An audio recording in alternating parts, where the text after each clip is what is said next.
देख सकते हैं कि वॉचमैन की एमएनएस कार्यकर्ताओं ने मराठी न आने पर बेइज्जती की, साथ ही उसको थप्पड़ भी मारा और राज ठाकरे का नाम लेकर वॉचमैन से माफी भी मंगवाते हुए दिखाई दे रहा है। यह कोई पहली घटना नहीं है। इससे पहले 26 मार्च को डी मार्ट के एक कर्मचारी को मराठी न आने पर एमएनएस ने इसी तरह से उसकी इंसल्ट की थी और उससे पहले 12 मार्च को एयरटेल गैलरी के एक कर्मचारी को भी इसी तरह से बेइज्जत किया गया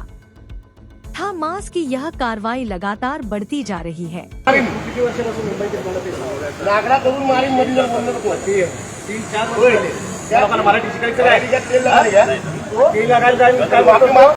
माफी माग बोल माफी मागतो मी बोल राजसाहेब ठाकरे माफी मागतो सगळ्या महाराष्ट्रात मराठी माणसांची मी माफी मागतो सारे मराठी माणसांचे आणि याच्यानंतर मराठी शिकण्याचा मी प्रयत्न करेन मराठी शिकण्याचा प्रयत्न करेन आणि मराठीचा महाराष्ट्रात चालणार मराठी समजलं मराठी शिकायचं परत बोलायचं नाही परत बोलायचं नाही सॉरी बोल सॉरी सर आणि एक मिनिट लोक असतात नाही तुम्ही काही इकडे उपटता का हे बाकीचे लोक आहेत ना मराठी त्यांना सांगा ना मराठी शिकायला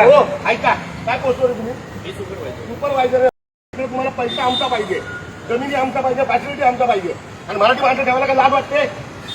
तुम्ही लोक सकाळी ब्रिफिंग काय करत सकाळी मराठी भाषा कोणी आला मराठीमध्ये बोलायला त्याची शिस्तीत बोला नाही येते दुसऱ्याला पाठवा काय मुदरी आहे पहिली गोष्ट तो बोललो ना मराठी तेल लावत गेला ही भाषा वापरायची नाही जर आपल्याला येत नाही तर मराठी शिकण्याचा प्रयत्न करेल बोला पण तुम्हाला मराठी तेल लावत गेला चालणार नाही महाराष्ट्रात राहून ह्या असल्या गोष्टी करणार आपण नोकऱ्या देणार आणि त्याच्यानंतर मराठीचा अपमान करणार इकडे काम करायचं आणि इकडे मराठीचा अपमान करायचा आणि आपण काय करतो आपण सुपरवायझर ना तुम्ही हा तुमची जबाबदारी नाही हा सर ह्या ॲरोगंट पर्यंत तो उत्तर देतोय मराठी तेल लावत जाऊ दे मराठीला आम्ही मोजत नाही आपण नाही आपला कपडा मार्के कपडा निकाल मी त्याला बोलतोय तरी पण तुम्हाला तो बोलतो त्याच्यात मराठी तू आता आलं तुला मराठी मी मराठी प्रयत्न करतो आता ह्याची इकडे एंट्री क्लिअर झाली ह्याच्या आधीच काय करली आणि काय एवढे क्लिअर अप्रुव्हल आल्यावर विचारतो काय केली एक मिनट काय केली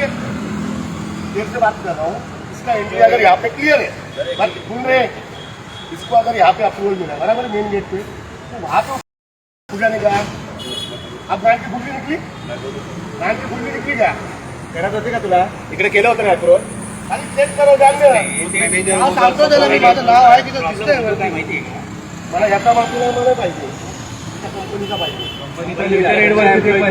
आहे ना मला बोलवत आपण पवई LNT या ठिकाणी आहोत शाखाध्यक्ष महेश गिरामजी आहेत कामगार सेनेचे चिटणीस विजय निकमजी अनुप गुप्ताजी विषय असा आहे की या LNTच्या कॅम्पसमध्ये जे सिक्युरिटी कंपनी आहे या कंपनीच्या माध्यमातून जे कामगार ठेवलेले आहेत या कामगारांच्या माध्यमातून मराठीला प्राधान्य दिलं जात नाही हा भाग वेगळा आहे परंतु मराठीला मोजत नाही आणि मराठी तेल लावत गेली अशा पद्धतीची भाषा त्या अजिंक्य काय झालं तुमच्याबरोबर ते सांगा मी गेलो होतो आतमध्ये ॲक्च्युली एंट्री झाली होती सगळी अप्रूव्हल वगैरे भेटलं होतं तरी पण मला विचारतो तुझं नाव काय मी नाव सांगितलं तर मला बोलतो की म्हणजे त्याला बोलतो मराठीत बोलतो मला बोलतो मराठी गेली तेल लावत मला मराठी येत नाही मी शिकणार नाही असं मला बोलतो